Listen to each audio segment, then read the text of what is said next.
Қымбатты көрермен, біз эфирімізді әрмен қарата жалғастырамыз. Және де біздің қонақжай студиямызға келіп жайғасқан кезекті қонақтармен таныс етейін. Мұратәлі Оспанбай, Бақ Жұлдыз медиа басшысы, және де біздің Жетісу арнасындағы Даралайн жобасының продюсері. Және де Даралайн бағдарламасының жүргізушілері Раушан Мәулетқали және де Гүлсина Сабажанқызы. Қош келдіңіздер студиямызға. Қош көрдік. Қалдарыңыз қалай? Керемет. Өте жақсы. Көңіл-күй? Әдемі сияқты. Түрлеріңізге қарасам, бір күліп, жадырап, сондай бір керемет. Өзіміздің екінші үйімізден. Жақсы. Енді жаңа өзім тіліме тиек еттім. Даралайн жобасы деп Жетісу арнасымен бірлесіп жасап отқан жоба. Қалай басталды? Жалпы бұл жоба сол туралы айтып бастасақ ең бірінші. Негізі осы Бақ Жұлдыз медиа 2020 жылы ашылғаннан бастап бір қатар кино жобалармен, теле жобалар, радиосы бар, тағы басқа шоу жобалар дейміз ғой. Бір қатар жобаларға авторлық құқықтар алына бастады. Солардың бірі 2024 жылы алынған осы Даралайн жобаның концепциясы болды. Мен енді Бақ Жұлдыз медиада көбінесе балалармен жұмыс жасағаннан кейін балалар фильмдер түсіріледі. Содан кейін осы балаларды тек қана фильмге ғана баулу емес, ол жерде жалпы ән бағыты бар ғой, мысалы вокал студиясы бар, клип түсіру, тағы сол сияқты авторлық әндер дегендей. Сонымен бірге осы телевизияға дайындау продюсерлік болғаннан кейін жан-жақты шығармашыл балаларды даярлаудың бір бағыттарының бірі осы телевизиялық болды. Бұғанға дейін, жалпы Даралайнға дейін біз Жетісу арнасымен қоян-қолтық араласуымыз өте көп болды. Көптеген жаңағы осы Таңжарық студиясына балаларымызды конкурста шығып жүрген, жеңімпаздарымызды, бізде ішімізде болып жатқан жаңағы кино жобалар, бір шаралар, сол жерде қаншама сюжеттер болды. Мысалы, осы жерде естіп жүрді. Сонымен осы Жетісу телерадио компаниясының басшысы Думан бауырымыз, ол кісіге үлкен алғыс білдірем. Бірігіп жұмыстар жасай берсек ары қарай дегеннен кейін осы жобаны ұсындық. Көркем кеңес қарады, мамандар бекітілді, сонымен екі жақ бірігіп түсіретін болды. Бұл енді негізі республикалық жоба ғой. Дарынды балалар, Даралайн деп тұрған өзінің, дара жол, бір жағы Даралайн, жаңағы өз заманауи сондай бір атау беріліп жатыр ғой қазір.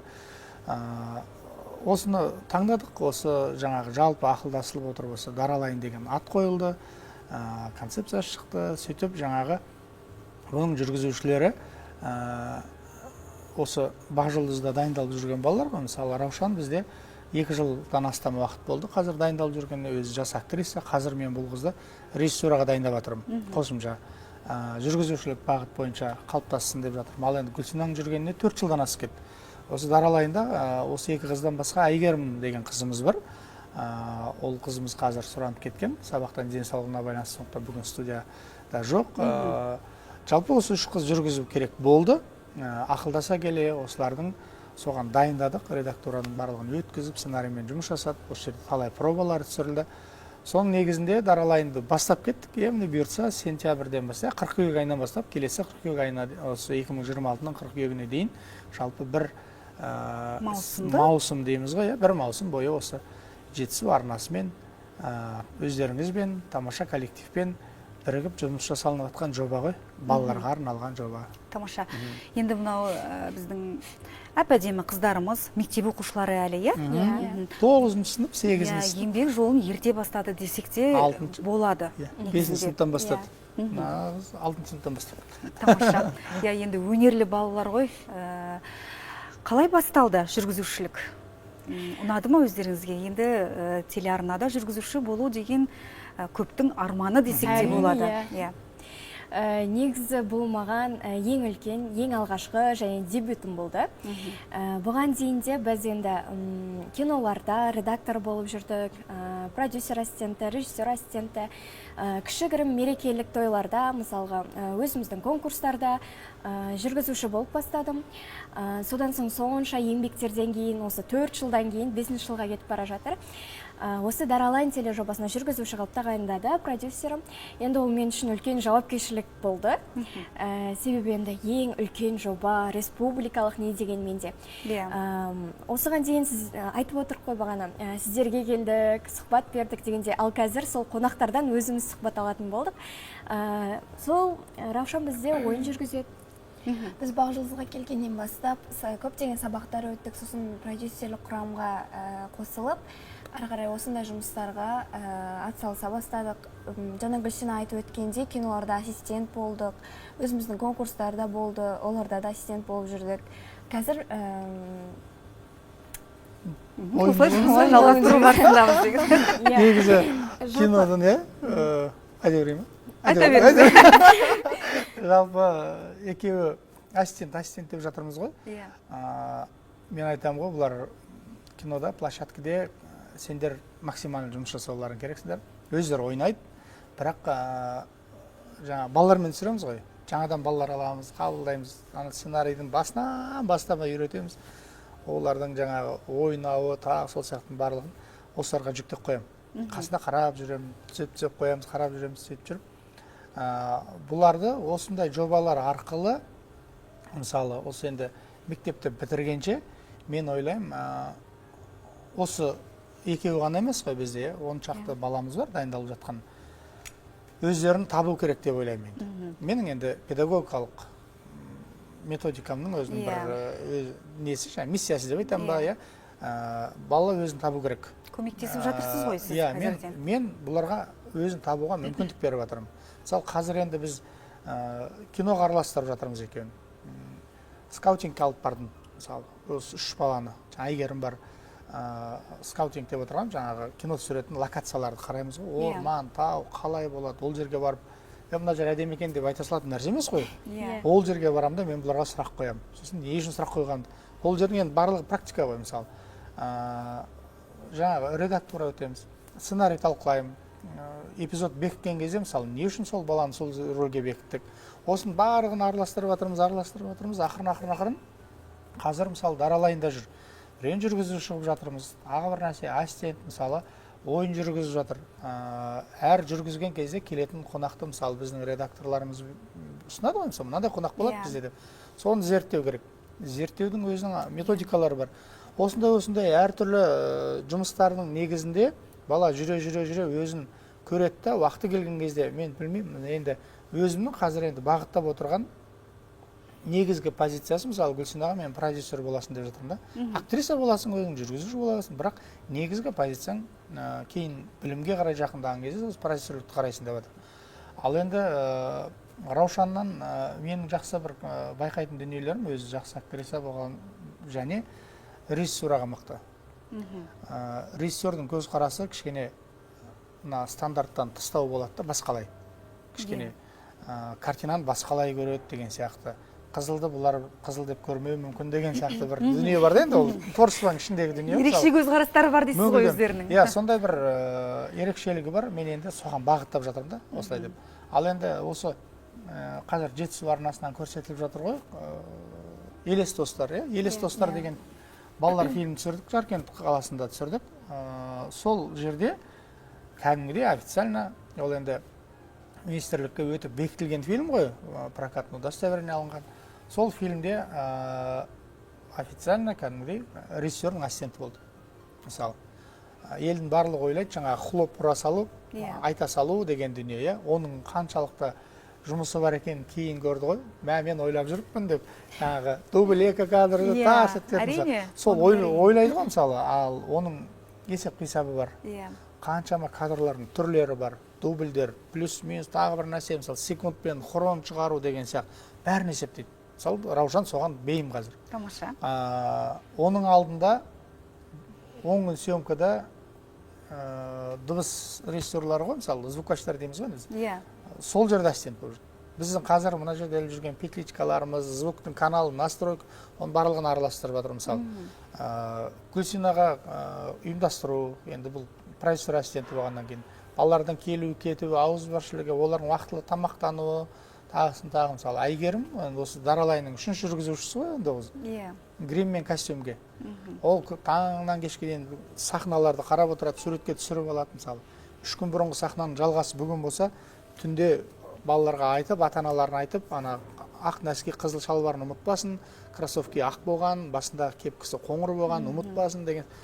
Бұның барлығы балалардың өзінің әрине бірінші қызығушылықтары, екінші сондай ортаға балаларды бейімдеуге тырысып жатқан біздің команда Ақжұлдыз медиа. Осының негізінде түсіп отыр, енді болашақта қандай мүмкін мықты сценарист болып кететін шығар. Мысалы, мүмкін тележүргізуші болып кететін шығар, біз білмейміз. Бірақ менің миссиям бұлар адаспау керек шығармашылықта. Яғни бәрін көріп шығу керек қой 1-ші сыныпқа дейін. Менде көп ата-аналар, мысалы, маған келіп жатқан ата-аналар өте көп. Мен өзім 17-18 жылдай педагог қызметін атқардым, мысалы. Мектепте де жұмыс істедім, колледжде де, академияда жұмыс істедім. Негізгі менің профилім педагог болды, мысалы. Көп ата-аналар келеді. Бұлар оқуға мамыр айының жаңа 11-ші сыныпта мамыр айында басталады ғой, ажиотаж. Болмаса тура тақалған кезде балалар пәндерін ауыстырып атады. Мен айтам, тарихты таңдап отырып, қалай физиканы таңдап кетуге болады? 11-ші сынып бітірейін деп тұрған кезде. Бұл деген катастрофа мен үшін. Неге? Өйткені бала 11 жыл бойы бүкіл танымдық қалыптасып келді ғой енді ол. Қаншама сала бар мысалы, соның барлығын көріп келіп бір шешімге тоқталу керек. Ол 7-8 сыныпта тоқтап қалу керек ол бала. Және соған жұмыс жасау керек. Ал енді ата-аналардың жіберетін қателігі, түске дейін қарасаң, бір күн қарасаңыз бала боксте жүреді, ертесі күні қарасаңыз конькиде жүреді, бүрсі күні қарасаңыз бассейнде, одан кейін домбырада, бір күні фортепианода, бір күні суретте жүреді. Бала ойы шашырайды, өйткені барлығы жаңағы робот емес қой. Қызыққан жағына жұмыс жасайын десе тағы бір нәрсе. Ал енді боксте жүрсе, тренері жаңағы нәтиже шығару үшін баланы дайындайды. Бассейнге барса, ол да дайындайды. Жарыс болса, оған жібереді. Ана жаққа баланың жаңа ойы сансаққа кетеді. Екі ортада бала әуреге түседі дейсіз. Әуреге түседі, өзін жоғалтады. Осындай проблема болмас үшін мен қазір, енді қазір емес, жалпы жұмыс жасаймыз, ата-аналарымен бірге. Балам мына жаққа барады. Мынандай оқуды бейқайт етпеңіздер бізге. Орысша сөйлеп кетеміз арасында. Өйткені жылына неше бала келеді бізге. Мен 3 айға жаңағы шартты түрде аламын. Баланы тексеріп көреміз, қызығушылығы қаншалықты, әлі 10-11 сынып оқса да ойы тоқтамаған, піспеген балалар бар. Тіпті ойланбайды да, оқу туралы болмаса болашағы туралы дейміз бе. Ата-анамен ортада коннект жоқ. Тіпті мектеп оқушылары қаламызда қандай колледж, қандай университет бар екенін білмейді. Мысалы, ізденбеген ата-аналарына тіпті бәрібір әйтеуір бірін-бірі мазаламаса болды деген сияқты қоғамда осы бір проблема деп айтуға болады. Мен енді мүмкіндігінше сәл болса да талпынған баланы ары қарай алып келем, бостарға қосам, маған тапсырайын ары қарай, осындай. Жалпы осындай бірнеше проект арқылы, методика арқылы Алланың қалауымен, мынау Думан бауырымыздың, Алтынбекұлының жаңағы қолдауымен командасының, осы бұл мен ойлаймын, жалпы даралайында не үшін біз Ақжұлдыз медиа мен Жетісу медиа бірігіп жасап жатыр. Аға, кешіріңіз, өтінем, қазір сөзіңіз аузыңызда бізге хабарласқан көрермен бар екен, содан кейін жалғастырсақ, Жақсы. Қоңырау қабылдасақ, алло, сәлеметсіз бе? Сәлемет екем. Амансыз ба? Мен сауалына жауап берейін деп едім, Алматыдан Бесаға шауылдым. Мархабат. Атым Санатбек. Тамаша. Сіз тыңдап отырмыз, аға? Бұны қазақты чөнтек деп атайды. Бар бір қалта. Солай деп ойладым мен. Нақты жауабыңыз осы, е? Иә. Жақсы, сіздің жауабыңыз қабылданды. Эфир соңына дейін бізбен бірге болыңыз. Дұрыс бұрысын эфир соңында нақтылап өзіңізге жауабын айтатын болам. Ары қарай жалғастырайық. Бұл жаңа жалпы Жетісудың командасының қолдап отырған себебінің бірден бірі жас мамандарды даярлау ғой. Мен ойлаймын, осындай жобалардан ертең өздеріңіздің іздеріңізді басатын, осы жерде жүрген қанша мықты продюсер, режиссерларымыз отыр, мысалы, қаншама операторларымыз бар, сценаристеріміз бар. осы бір эфир түсіру үшін 20-дай адам мысалы жұмыс жасап Иә. жұмылып отыр ғой мысалы. Иә. Осылардың ертең орнын сапалы балалар, яғни осындай сүзгіден өткен, осы жүйені танып білген, дәл осы қыздар, балалар сияқты балалар басады деп ойлаймын. Яғни бұлар менің ойымша ертең күні қазақ шығармашылығының жанашырлары болатын жастар деп ойлаймын. Мысалы, сондықтан қолдап отыр деп ойлаймын. Иә, тамаша.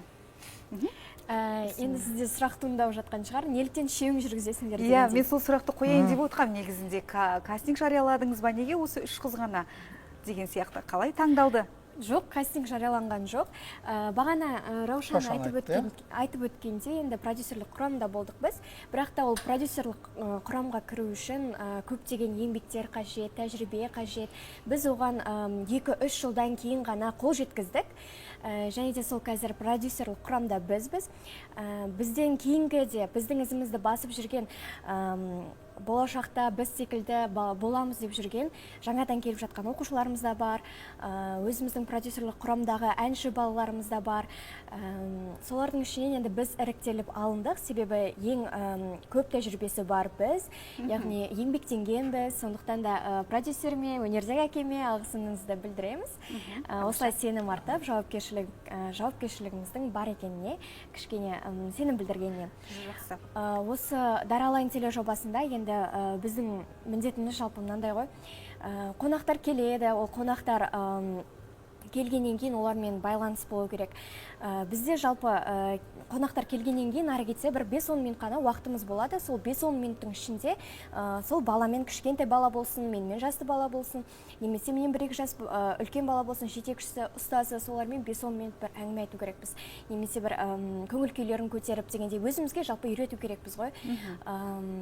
Сол және де олар келмей тұрып біз оларға енді аты жөндерін береді. Көбінесе олар желі арқылы танылып жатады.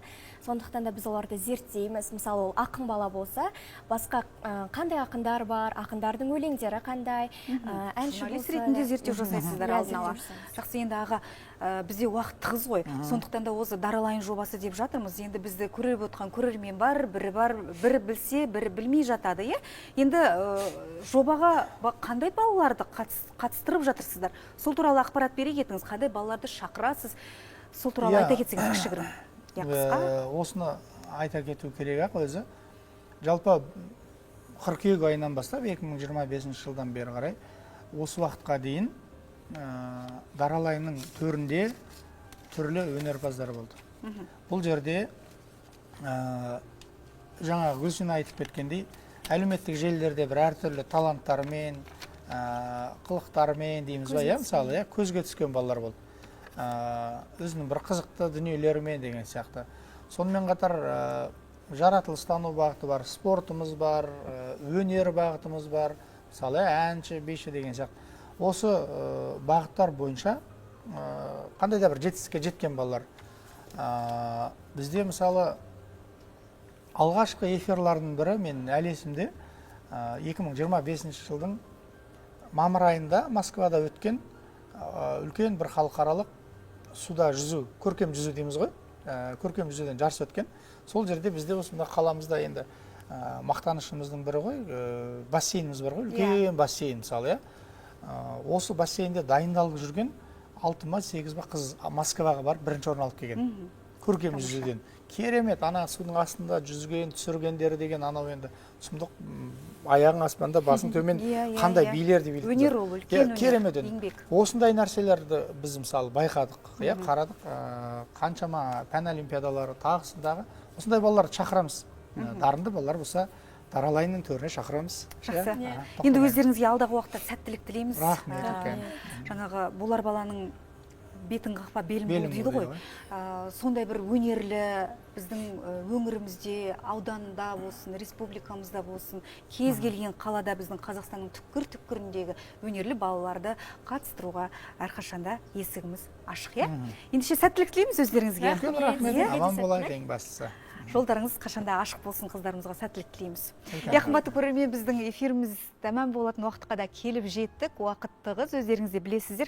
Сіздерге күн сауалын қорытындылай кетейін. Бүгінгі күн сауалына дұрыс жауап берген нақты толығымен жауап берген біздің тұрақты көрерменіміз Мойынқұм ауылынан Бекмұрат аға болған. Жалпы бұл сұрақтың жауабы бұзау немесе тайыншаның иленген жұқа терісінен тігілген шағын бұлғары қалта немесе қапшық дейді. Бекмұрат аға, сізді жеңісіңізбен құттықтаймыз. Редакциямызға хабарласып, кез келген өзіңізге ұнаған сыйлығыңызды алсаңыз болады. Қымбатты көрермен, олай болса, біз сіздермен қоштаспаймыз, тек қана келесі эфирде амандықта есенде қайта жүздескенше қош сау болыңыздар дейміз. Әр шаңырақта Жетісу арнасы қосулы болсын.